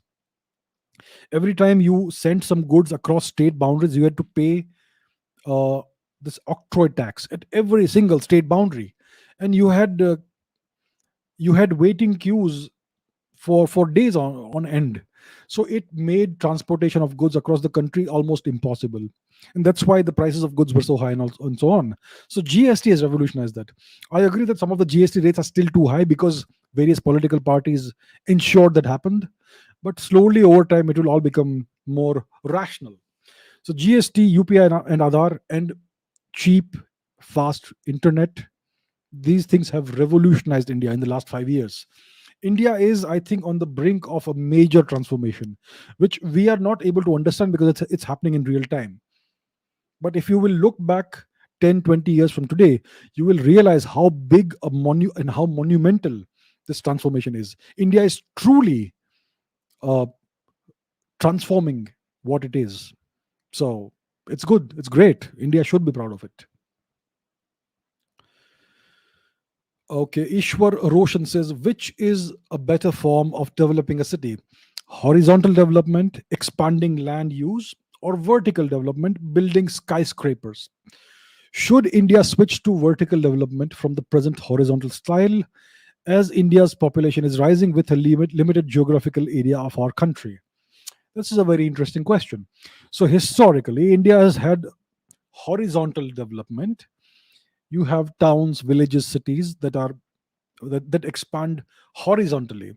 In the past, we had excellent city planning, town planning during the Saraswati Sindhu phase of our history, and even later before the Turkic and European invasions of India. Afterwards, everything got destroyed. So, India has traditionally had horizontal development. Of course, in the Saraswati Sindhu phase, we had multi storied buildings. That is well known, two-storied, three-storied buildings, or maybe even more. So, we had that technology 5,000 years ago, but those were not skyscrapers like 30, 40, 50 story buildings. We did not have that at the time. Maybe the technology wasn't there. Today, like you have very rightly observed, we have a ridiculous growth of population. We are 1.3 billion strong, which is ridiculous. So clearly, if we were to do horizontal development, it would take up all the land in the nation, and therefore it makes sense to go vertical and create uh, skyscraper style residential buildings, which you see in all Indian metros. You have these 10-storied, 20-storied apartments, uh, flat structure, and all that, in which people live in these flats, and these are all stacked vertically. So that is something we need to do right now. Hopefully, in the future, when our population is back under control, then we may be able to go back to a more horizontal style of living, maybe a couple of centuries in the future. You have to plan long term. As of today, it makes sense to have more of this vertical developmental style because we have no option right now. Of course, we have to remember that it is not natural for humans to live in these vertical style buildings.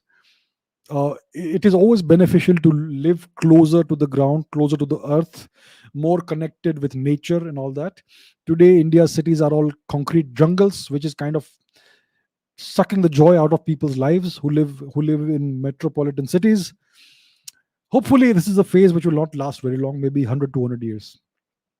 But as of today, yes, it makes sense to have more of a vertical style of architecture to absorb the population of India and give everybody good housing to live in. Harshit asks, what factors prevented India from having a renaissance in medieval times? Okay, let us define renaissance and let's define medieval times. So when you talk about medieval times, it's usually about the first half of the second millennium. So between about 11, 1200 AD to 15, 16, 1700 AD, thereabouts, right? That is roughly the medieval period, depending on which historian you ask. And what is the meaning of Renaissance? The Renaissance is a French word, it means rebirth. So a Renaissance means a rebirth of the country's culture, of its economy, its civilization, and all that.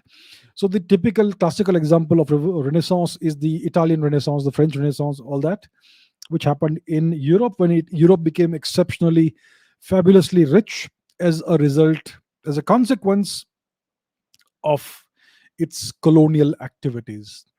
So that's when the European society became very prosperous, the merchants became very rich, and they started investing in the arts, in culture. So you had all these sculptors and artists like Michelangelo, Leonardo da Vinci, and so on, who built all these, who created these magnificent paintings and sculptures that adorn cities in Italy, Fiorentina, Florence, Venice, Trieste, etc. And this spread across Europe.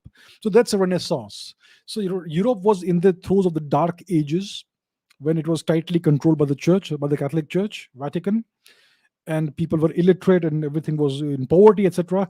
And then you had the Renaissance when you had a huge infusion of money, of wealth. The average prosperity levels rose significantly, and you had this flowering of culture. So that is a Renaissance. What factors prevented India from having a renaissance, undergoing a renaissance in the medieval times? So between 1100 and 1700 AD, if you look at the time period, and let's call that, for instance, the medieval times, then India was under foreign occupation. India was under Turkic occupation. The Turks were doing their best to actively destroy Indian culture. They destroyed all of India's universities. They destroyed all of India's great temples in northern India. Thousands, maybe tens of thousands of temples were destroyed. All of India's great cultural and educational leaders, professors, scholars, all were murdered.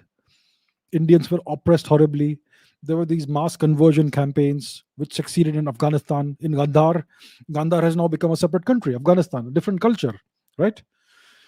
And so on. So when you are under a foreign occupation, they are destroying your culture and they're siphoning off your money and enriching themselves and impoverishing the population of the country. You can never have a renaissance. So that is the factor, the only factor, the one factor that prevented India from having a renaissance. India was fabulously rich, and then the foreign occupations happened because we were not united, and that's why there was no flowering of culture. The culture was actually destroyed. Much of India's culture has been destroyed today, as we speak, and that process continues today under the secular socialist regime and constitution and laws. So to have a renaissance of India, to have a new flowering of India's culture, what needs to happen? First of all, the foreign constitution, the foreign laws, the foreign governance structure needs to be thrown out. You need a constitution with Indian values. You need laws that are based in Indian values and Indian culture. And you need a governance structure and institutions like the judiciary, etc., that are based in Indian values and that are accountable to the people of India. That is number one. Secondly, we need to expand our economy greatly. Once the per capita GDP goes beyond $10,000, then you are a middle income country, and that's when the expressions of culture will start flowering. And of course, you need to ensure that all the foreign interference, especially cultural interference in India, should stop. There is an enormous amount of foreign cultural and religious interference in India. Billions of dollars of money is being poured into India to carry out various activities, right? So all that needs to stop. If we can achieve all that, then we will have a new renaissance in India. We had many fake episodes of renaissance in India. The so-called Bengali cultural renaissance, which is something India's historians like to write about. You see, when India's historians promote something, there's always something fishy in it. Bengal's cultural renaissance, so-called cultural renaissance, was concerted efforts and attempts by certain intellectuals like Ram Mohan Roy, etc., to reform Hinduism. Why do you need to reform Hinduism? So that's the thing, right? So there was a fake renaissance. It was not a real renaissance. A real renaissance is when you have grassroots flowering of culture because of a significant amount of prosperity. So that is something that will hopefully happen in the next 50 years. That's what one can hope for. Dominic says, what is the future of astronauts in India? Is there any scope for astronauts in India, or is the only option America? Well, India does have a space program. India does have plans to send humans into space in the next 2, 3, 4, 5 years, sometime in that time frame. So we will have astronauts in India soon. One hopes. And the government has stated that India will eventually have its own space station in orbit around the Earth, and so on and so forth. So yes, there is a scope for a limited number of astronauts in the next 10, 20 years. I think what needs to happen is that we need to encourage private actors and private companies to venture into space exploration, like, for instance, what SpaceX has done in the US. So SpaceX has completely revolutionized the space industry in the US. They are on the brink in the next 10 years of wiping out the Lockheed Martin and other companies, the United Launch Alliance, because they are so nimble. They operate like a startup. They do multiple launches a month. They have the capacity to do that, and they are always innovating, always building a more powerful and better rocket. The technologies they have developed them at breakneck speed, and very good innovative technologies like the reusable boosters and all that. And you don't see any of that innovation in India, in ISRO, because ISRO is run by the government. And in ISRO, the scientists and engineers can't do anything without approval from the government bureaucrats or whoever it is who is overseeing ISRO. And politicians and bureaucrats and other officials, they don't have any vision, they don't have any understanding of science, of technology, of engineering. And that's why they're happy with the little rockets we have today, like the PSLV and the GSLV. Those are little rockets compared to what SpaceX is building. And the SpaceX, the company has already built the Dragon booster, which they use to ferry astronauts into Earth orbit and so on. So there is a significant scope in the future for astronauts in the US. There's also Virgin Galactic, which is offering space tourism services. And then you have Blue Origin, which also has been able to go to send people into space. So these are private companies, very nimble, agile companies, startups essentially, that are taking the lead in the US. So if India were to create the right environment for private players to succeed in space exploration, then you will have this field open up, and then you will have opportunities in the next 20, 30 years for Indians to become astronauts without having to go to another country. So that could happen if we change the system and reform the system significantly. So that's what needs to happen. I hope it happens, because I know every youngster, every kid in the world wants to become an astronaut, right? They want to go to space and experience weightlessness, space travel, all that. So today, if you want to be an astronaut in India, you need to be a fighter pilot. You need to have that expertise. In the future, it won't be necessary. I mean, recently, Blue Origin sent up William Shatner into space, the actor who played Captain Kirk in Star Trek. And that guy is more than 90 years old today. And a 90-year-old was able to travel to space. So you don't need exceptional fitness or such abilities. I think almost anybody can be sent into space once you have the ability to launch people on a routine basis. So as of today, there is not much scope unless you're a fighter pilot, unless you're part of the Indian Air Force as a fighter pilot. In the future, if reforms happen, there may be more possibilities opening up. And I hope it happens.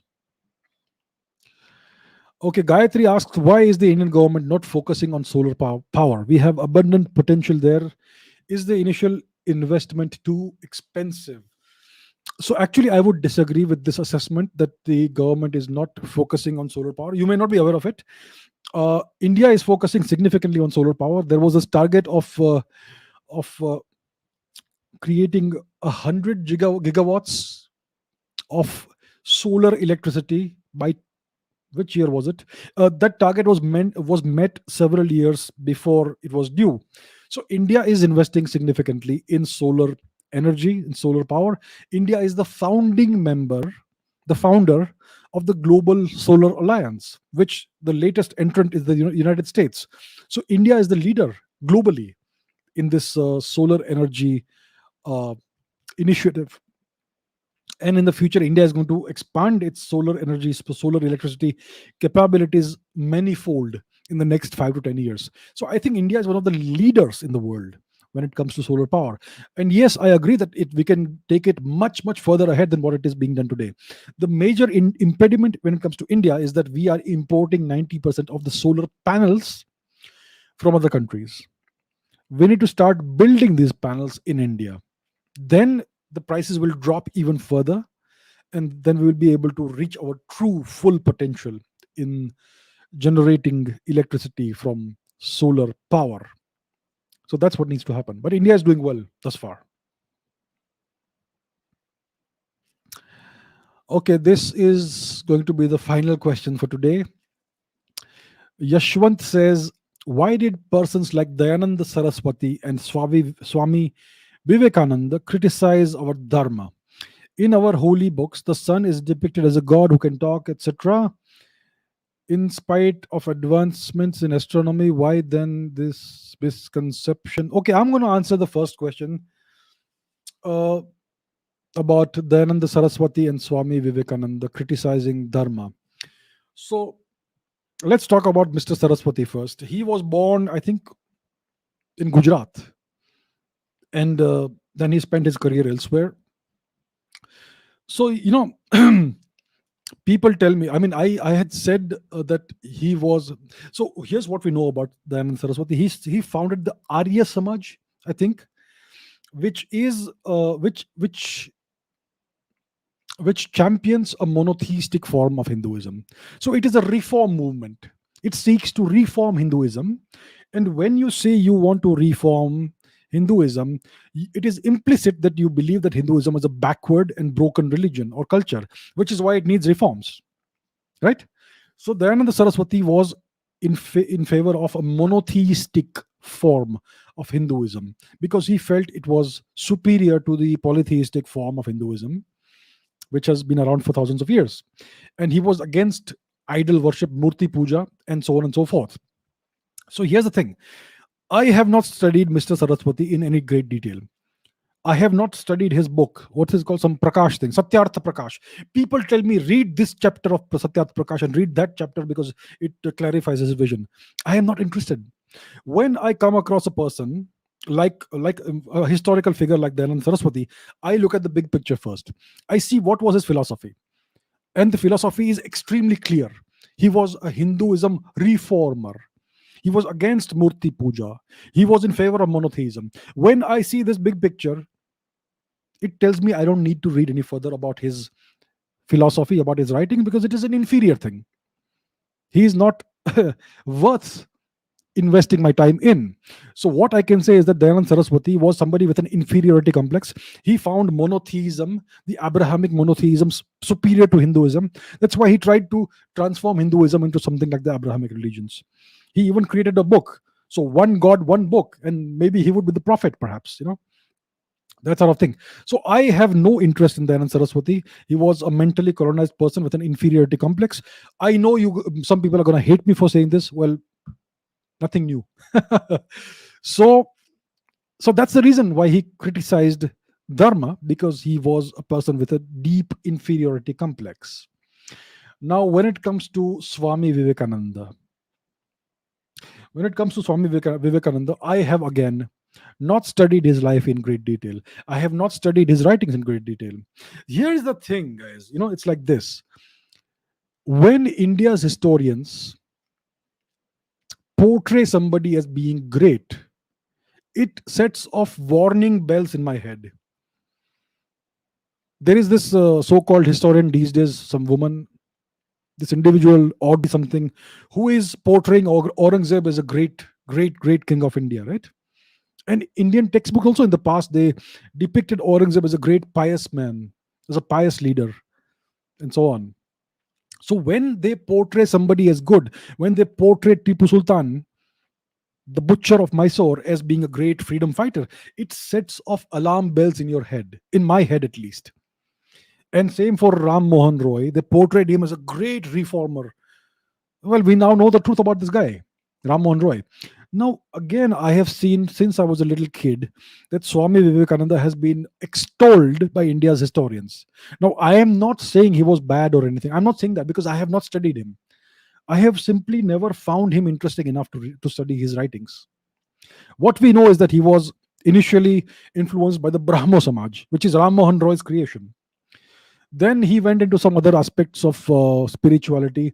He was deeply influenced by Western thought, right? And then he became famous for giving a speech in English in America about Hinduism. I'm sure he had very good intentions and maybe he was a great spiritual leader or whatever it is, but I have never found him interesting enough to study him. And I have heard stories that I'm not sure if they are right. I've heard, I've read uh, reports of him consuming meat and advocating that if you travel outside of India, then it's okay to eat certain kinds of meat and all that. So all of these things, if I put together, it has made me very reluctant and very uninterested in studying Vivekananda's life story and his writings and his philosophy and all that. I have never found him interesting enough. I mean, when you talk about Lord Krishna, he is a monumental person, very interesting person. I want to study his whole entire life. When it comes to Lord Ram, great person. He achieved so much. He changed the lives of millions of people. Same with Lord Krishna. He changed the entire fortunes of the subcontinent of India. When it comes to somebody like Vardhaman Mahavir, he impacted millions of lives. When you talk about Gautam Buddha, whether you agree with Bodha Dharma or not, he is a very significant figure who has touched the lives of millions, hundreds of millions of people worldwide, even today, right? When you talk about Adi Shankara, again a monumental figure. You know what the achievements are. When you talk about Ahalyabai Holkar, we know what a saintly great lady she was. We know what her achievements were. She touched the lives of millions in a very positive way. So when I compare Swami Vivekananda with that, I'm left asking myself what were his achievements, and therefore I have never found him interesting enough to study. And I've heard that he has criticized the Hindu Dharma, which shows that he also had this reformist mindset. Now, I today, if people tell me to study him, I am actually afraid to study him because I may find things that I will have to speak about, and then people will hate me more. So, you know what? I just don't find him interesting enough to study. That's the real truth. Just I'm telling you honestly and transparently, I have never found Swami Vivekananda interesting enough to study. Maybe he was great. Maybe I'm not so. Maybe I'm not intellectually evolved enough, perhaps, to find him interesting. Maybe it is a deficiency in me. So everybody has deficiencies. It could be a deficiency of mine that I don't see the greatness that everybody else sees. So if it is that if that is the case, then I accept it as being my deficiency. But I don't find him interesting enough. I find him having the same traits of trying to reform Hinduism as Ram Mohan Roy had and Dayanand Saraswati had. Not to that extent, but certainly he had some reformist tendencies. And when you say you want to reform Hinduism, you're clearly implying that Hinduism is inferior and it is broken. It needs to be changed. Why do we need to change this tradition that is more than 10,000 years old? Hinduism doesn't need reforms, it needs revival. It needs to be unchained. It is right now being oppressed and destroyed. It just needs to be left alone. It needs a revival, not reforms. That's what I have to say about this. Now let's take a look at some of the live comments. I'll take a few of the live comments. Okay, let me see. Um, hey Marathi says, do you really think innovation is a must for scientists or astrophysicists? Science is all about innovation. It's about understanding with what we currently don't understand.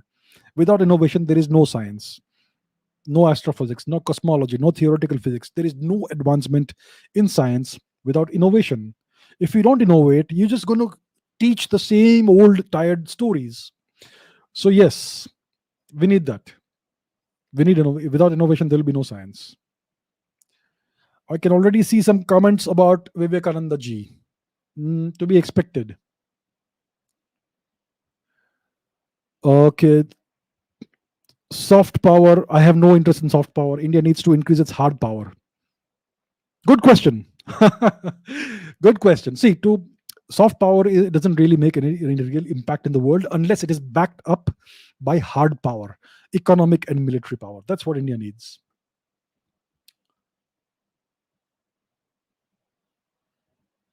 Sahil says Prime Minister Modi has already announced an Indian Space Association for private players to enter into space programs and work with ISRO. What I am talking about is different. What this thing is going to do is you're going to have lots of private companies that will provide supply spare parts and other components to ISRO in making satellites and rockets. What I am talking about is a new radical startup industry in which companies start building rockets from the ground up. So you're creating a private ISRO which does everything in house. That's what I'm talking about. That is where the real innovation happens. Because when you are let's say you're building a car and you are sourcing components from 78 different companies, it's going to be a nightmare to integrate that all together. All the components need to fit together, all the softwares need to talk to each other properly in the same language. It's a nightmare. But if you build everything in house, and if you're a startup with less money, then you try to optimize every rupee that you have, and you try to make everything as optimized as possible. That's where the innovation comes from. So the Indian Space Association is a welcome step, a very good step, but I'm talking about something radically different. We need to create the right environment for startup entrepreneurship in India, right? The kind of environment that would empower an Indian version of Elon Musk, for instance, into creating an Indian version of SpaceX.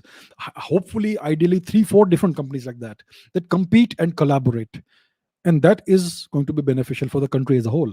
That's what we need to look for. Right? Do we have anything else? How useful are transfers of technologies? Is what Yusunor asks. Well, it depends. Oh, it depends who is transferring to whom. If there is a transfer of technology from SpaceX to Tesla, it is essentially an in-house transfer of technology, and therefore the transfer of technology is going to be full and complete. So, for instance, you have a transfer of technology from Tesla to the solar company that Elon Musk has. So Tesla is an innovator in manufacturing battery packs, lithium ion batteries that power the Tesla cars. So the same technology is also used in the solar company that Elon Musk has. So that transfer of technology is complete and full. But when it comes to transfer of military technology from one country to another, there's always going to be something that they will hold back. First of all, it will cost a lot of money. Let's say we want a transfer of technology, jet engine technology from France to India. I hear there is something going on, some kind of project between the French aerospace company SNECMA and Hindustan Aeronautics Limited. The Kaveri engine that has been in development for 783 years or something like that. So some technology transfer will happen. Maybe we will have a working Kaveri engine finally, but they will not transfer the best technology. It would not be in their interest to do that, right? So it all depends on who is transferring the technology to whom, and also what is the nature of the technology being transferred. For instance, if the French have been able to perfect miniaturized nuclear reactors for submarines, they will never transfer the technology to any other country. Even a country like India, with whom they have a very strong and very trusting strategic alliance, they will still not transfer the technology, even if you pay any amount of money. So it can be useful depending on the context, the kind of technology being transferred, and the two participants, the giver and the taker, the seller and the buyer. It depends. Okay, my views are about somebody or the other. Listen, um, people don't matter. People are not important. The Okay, let me take up this question. Where is it? Okay, my views about Rajiv Dikshit ji. Listen, I don't know much about Rajiv Dikshit ji. After I started doing this Q&A sessions, lots of people spoke to me. I mean, they in the comments they've spoken about Mr. Rajiv Dikshit. So I looked it up, and he is somebody who unfortunately passed away in rather young. And it looks like he was a visionary leader, somebody who had a very good vision for India. He died tragically young. So I think he was a very good leader. He had very good ideas, I believe. I have not listened to his speeches, his lectures. I am very short of time. I have to be very, very, very selective in what books I read, what material I consume. I don't have time, you know. So I don't know much about his his speeches, his writings, etc., if they may be around. But the impression that I get is that he was a very patriotic and dedicated person. It's rather tragic that he passed away so early. Okay, so yeah, that's what I have to say about this. I want to merge astrophysics with the ancient Indian scriptures. Which scripture should I start with? You cannot merge modern astrophysics with ancient Indian scriptures. The knowledge that was available to our ancestors 3,000, 4,000 years ago, it is nothing like the knowledge we have today. They had none of the data that we have today. They did not know about cosmic microwave background radiation. They did not know CMBR. They did not know about gamma ray bursts. They did not know about quasars, pulsars. 99% of the information that we have today was not available to our ancient ancestors.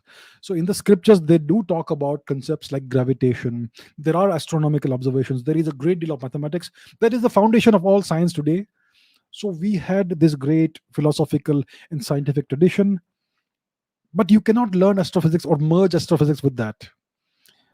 Ancient Indian scriptures were mainly philosophical treatises, philosophy, with some elements of science, with in some cases a lot of science in some cases.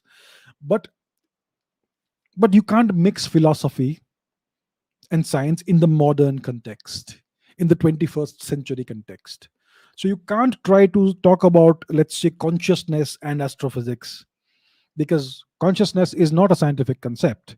You can't talk about the supreme creator and the law of karma with astrophysics. You simply can't. Astrophysics and science deals with observable phenomena and observable and physical objects, not about spiritual or metaphysical or philosophical concepts, right? So I would say that you should definitely study India's ancient scriptures. You will learn so much from them. They will enrich your life beyond what you can even imagine. But you can't merge astrophysics with them. It's a separate discipline, completely separate discipline, right? Okay, okay. It's nearly 2 hours. I think I will stop now. Thank you, everybody, for this wonderful session. Thank you for all the wonderful questions you keep asking me. I got hundreds of brilliant questions. I was only able to cover about 25, 30 of them today. Please keep asking me questions. I will do my best to cover all of your questions and answer all of them. Let's keep doing this. So tomorrow we will have a live chat session in which I will take live chat questions. And let's end it for today. I will see you tomorrow. Lovely talking to you all. Thank you so much for your support, for your viewership. I am very, very grateful, more grateful than you can imagine. Thank you very much. I will see you tomorrow. Bye.